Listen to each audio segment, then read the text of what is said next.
Hey, Nomad here, aka the career guitarist, coming at you from my studio, Nomad's Place in sunny Burbank, California. I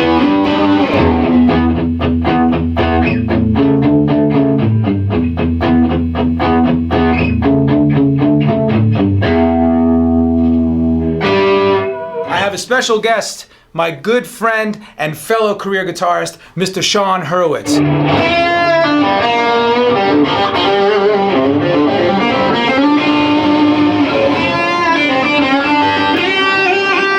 So, what made you start playing guitar?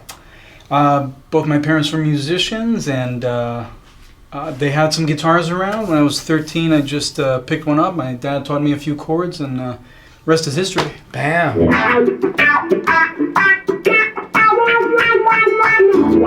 Who influenced you early on besides your folks? Well, Richie Sambora from Bon Jovi was a huge influence on me.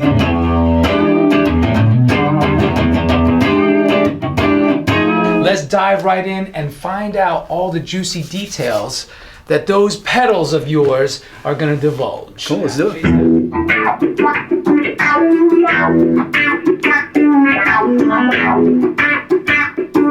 Tell me what you look for in a pedal board while traveling out there. Number one, with the guitars, with the straps, with the strings, with the everything. Yeah. Dependability. I need it to just work. I need to get up there and just work. Me, I'm the kind of guy that just likes to hit that and perform. Okay. Now I need that other sound, so I hit that and perform. So you like the performance switch where it's Right. one tap and everything's all in one. Right, exactly, and that's what I really try to do in this complex small pedal board, sort of like a MIDI rig. So from the guitar, I went to the wireless. From the wireless, I had to the A and B to the Lily, and then from there, I have an out going to the TU3. From there, it goes to the whammy. Can you demo the whammy?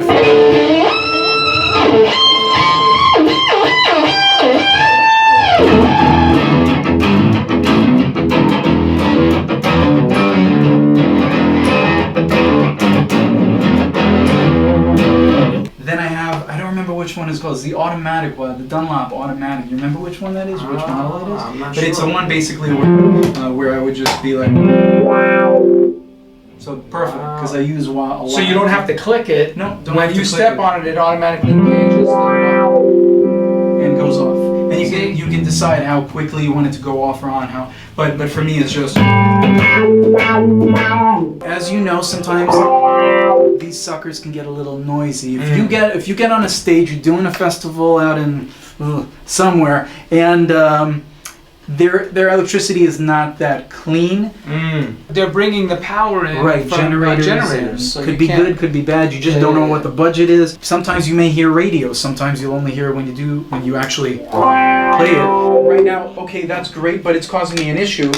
And now everything's working, but this is no longer in the actual in the audio chain. It's So just you've no longer isolated the wah-wah pedal, you've taken it out of the chain. Right, So now completely. it's not going to affect the rest of your board or signal chain with Right. its noise. And let's say you need a wah, or let's say you need something else. what do you do then? I have another switch here that has another little loop, and you just connect to it, and bam, you have another. So that's the James Bond switch? Yes, exactly. Can I get one of those? Yeah, absolutely, we'll make one for it. another little thing that I have. So let's. I have a hum debugger. So this would be without it if but this is insane gain. This is really loud. This is my.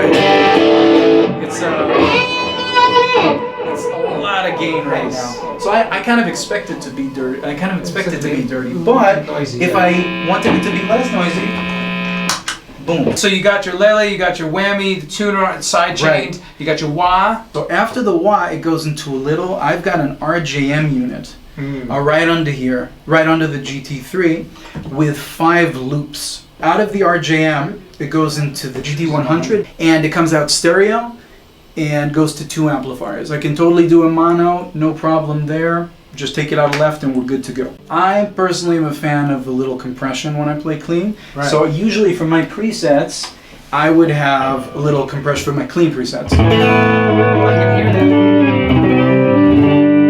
Now, for those of you who might not be enlightened about compression, it's just kind of, as you can tell, it's subtle, but it's just kind of hugging the notes. It kind of grabs them and squeezes them in, and it compresses them. It makes them a little tighter sounding, and it makes your super loud peaks not quite as loud, and your super low notes not quite as low, but it brings everything to a kind of happy medium, if you will. The dynamic range, highs, lows, it just kind of takes it and hugs it. I like that. It sounds like it's hugging hugs it a notes. little. And now boosting is really important, especially when you're on stage with a live band. But let's take it to the next level. Right. You perform in arenas, stadiums, all these giant venues. It's really important here because when you're out there front and center stage doing a solo and you can't hear yourself, but you're literally 30 feet from your rig, and you're looking at this monitor guy, I can't hear, turn it up. You're like, oh my gosh, what do I do? Yeah. That's why they invented booster pedals, right? I mean, boost pedals. So expound on that, and what are you using? It's a great question. The way that I used it was more, if I had clean and I needed to push it a little more. I needed to push the amp. It pushes it clean without breaking up too much? Exactly, yes. Which just makes it a little out. Exactly. And so then from there on, so I've got, let's see, this is the crossover drive. Nice. This one, through the range, would start at a simple, if you're going through the gain, it would start as a simple, just a really tiny little boost through an overdrive, through a complete distortion. That's why it's called the crossover drive. It's got so much dynamics. I use it mainly as a drive, and let's see.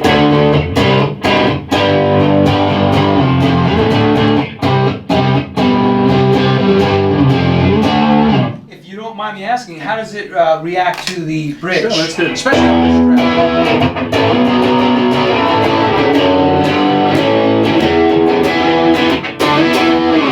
Very nice. The next one is a red one. It's it's the Super Crunch box. I used to have a Crunch box, and that one is my solo. So it would be more, might be a little loud.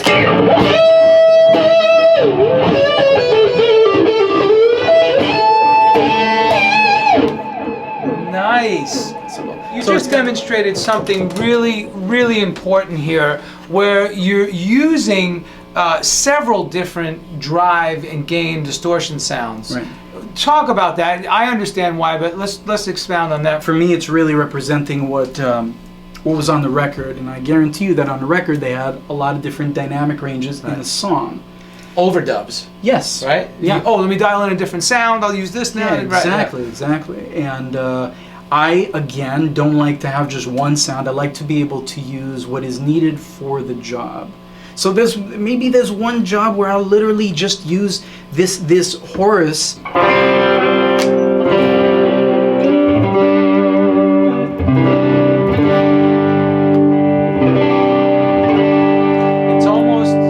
It's almost like a clean drive, which I love. Exactly. That And you can take it down even more. Right now you can see the gain is a little high on that one.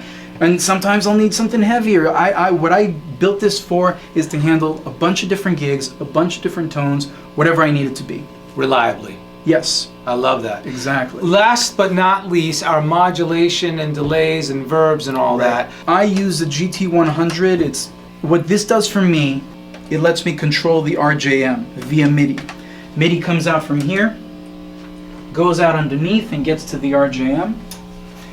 And as you see right now, it is going through the different loops in the RJM. So for instance, right now I have a little clean. And then I'll just have a distortion. And then a little solo. Other than that, if you're hearing tremolo, if you're hearing vibrato, if you're hearing delay, it's from 100. It's from this. And one of the reasons why I like this is because, check this out. So we got tremolo, we got delay, we got verb, we got some vibrato. Hit that one and we got clean. And the decay of all those wet effects, you know, it sounds beautiful. They all decay nice and smooth. I have to say, I am a huge Boss fan because they are workhorses, man. They are. And I mean, you can beat them and they still keep going, and they have a plethora of sounds and effects. And obviously, you've taken the time to really dial this bad boy in. How do you power this bad boy? So I've got Digitech they've got this really good, I think it's called a V10. It's underneath this whole thing, but they got me one for this and one for my rack, and that powers everything that you see on here. Clean power, huh? Yep. Excellent. Really, again, what did we say? Dependable? Dependability, man. I Reliability. never had a problem with it. Please tell us really briefly about traveling with a mega Thor like this. How do you take this thing around without getting arrested everywhere you go? It's like 900 pounds, or is it not? It's 54 pounds according to... 4 pounds over. Yeah, 4 pounds over. It actually weighed 49 pounds before we put some additions to it. Oh, okay. Yeah. So you came in a pound under. So, you know, maybe that's a good lesson for all of us out there who are building boards for fly dates. Okay, fly dates. If you go out on the weekends, you do quick little gigs here and there, but you have to fly your gear. Maybe try to stay, let's say, at least 5 pounds under. Yeah, so really, maybe if you go 42 to 45, with that the way case. if you change With the case and cables. Yeah. So your snakes and all your cables. That way, if you change out a pedal or add a pedal, you still have that leeway. Right. I mean, I know that's difficult, but you know, it's a good lesson to all of us. So really, what I got this for is order, and I have so many presets here with so many different bands, and I can put the name. You can see everything. But again, the real thing for me was the fact that I can do so many things. You could take every little parameter and just say, okay, when I hit this, it'll turn off the delay, turn on the reverb, and maybe cut the compression. I don't use the compression here. Let's say the vibrato, it'll cut it just in half. You can make it do all these different things. When you say, when I hit this, right, what is this? So this, in my case, is a temporary, what was it called? I'm sorry, a sub control pedal. So in my case, when I hit this preset, it's... So that's without touching anything. That's just hitting the preset the way you program the exactly. preset. But then the next verse, I have to go... So you killed the delay. Killed it in a second, and then I brought it back. I don't have to start hitting everything 2 minutes before the chorus comes in. That's right. I just do that, we're in the chorus. I just did that, we're in the verse. And the sound is on point. And of course, if I want the chorus to be louder, cool, I'll just go in here and to control expression, and go through the things and just tell it, hey, when I hit this, could you please make it 20% louder? Everything that I'm trying to do is always making sure that the sound guys, as an ex-sound guy myself, I did that for 8 years, and I studied sound engineering and everything, and I was a front of house guy, I was a monitor guy. I always try to make it so they have to work the least amount of work.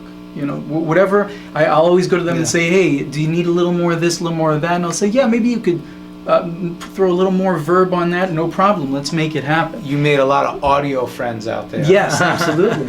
In fact, the main reason I got an opportunity to play for Enrique was through my front of house friend Eddie Caipo, who does monitors for Enrique, but before that he was front of house and production manager and sometimes tour manager for Smash Mouth. He liked the fact that when I came in, I served the purpose. I didn't come in and just like, okay, here's what I do. It wasn't like that at all. It was like, okay, I need to sound like the album. I need to sound like the way they need me to sound, and that's exactly what I'm going to do. And that's the important thing as a career guitarist, is to get in there and do your job. It's not about the shredding. It's not about, I mean, you have to sound good, but it's really, you're in there to do a job. Assess what they need. Right, Assess what the artist needs, exactly. the whole team. From the artist all the way down. So you have the artist, you have the production manager, the front of house engineer, monitor engineer, the musical director, you know, everything. The more you can help them do their job, and your tech too. Of course you, oh gosh. The more you can help them do your job, the more friends you make. That's right. Where would we be without our techs? Absolutely. Mike Brown, I love you. And who is your tech on Smash Mouth? Well, on Smash Mouth is Tyler Dragnes, and in Enrique it's Trent what's his last name? Trent Lopez. Okay. Awesome. We don't usually use last names. Right. You just say, hey, It's Tyler Tyler, and what's Trent, up? yeah. Tyler. How do you balance everything? Business, skill set, dealing with gear, you know, songwriting. How do you find balance? I'm a hustler. You know, I will hustle. I'll do the writing, I'll do the production, I'll do the live, I'll go to rehearsals, we'll do some sessions. You know, one day you're at Third Encore or SIR, or center staging, center it's beautiful staging, and, yeah. with the biggest production. Everything yeah. is there. And then the next day you're carrying your own stuff and plugging it into a little shitty amp. And it's like, but I love that, man. Yeah, It keeps me on my toes. It keeps me going. The thing about LA is it keeps you grounded, at least for me. It's never like, yeah, I've made it. We're good. Yeah, I'm never going to touch it. I'm never going to change strings again. No, It's like the great equalizer, isn't it? It keeps us all on the yeah, level you could be on the road for 6 months and then you come back and you don't have work for 6 months. Guess what? You better start hustling. So you heard it from Sean Hurwitz, the rock star himself. What would you recommend? What would you say to all the young, aspiring, professional, career guitarists out there? Find someone that has been doing what you want to do. Let's say you want to be a musician, but you're just practicing at home and you want to be a musician. Why don't you just go talk to a musician that's been doing it for 10 years and he can give you the ins and the outs. You definitely don't want to do this. You definitely should do that. Right. If that guy says something like that, you probably should watch out for that. You probably won't get paid. That's invaluable information. So. You have demonstrated, my friend, what a true career guitarist uses their pedal board for, and I am grateful, man. I bet you each one of these little guys and gals has their own stories of what's happened out there on the road to them. Absolutely. Listen, you've been amazing. I really appreciate your time. Let's do a little jam, shall we, before we Let's make it happen. All right, let's do it.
Nice. We don't need to say anything there. Nice fade out. Cool.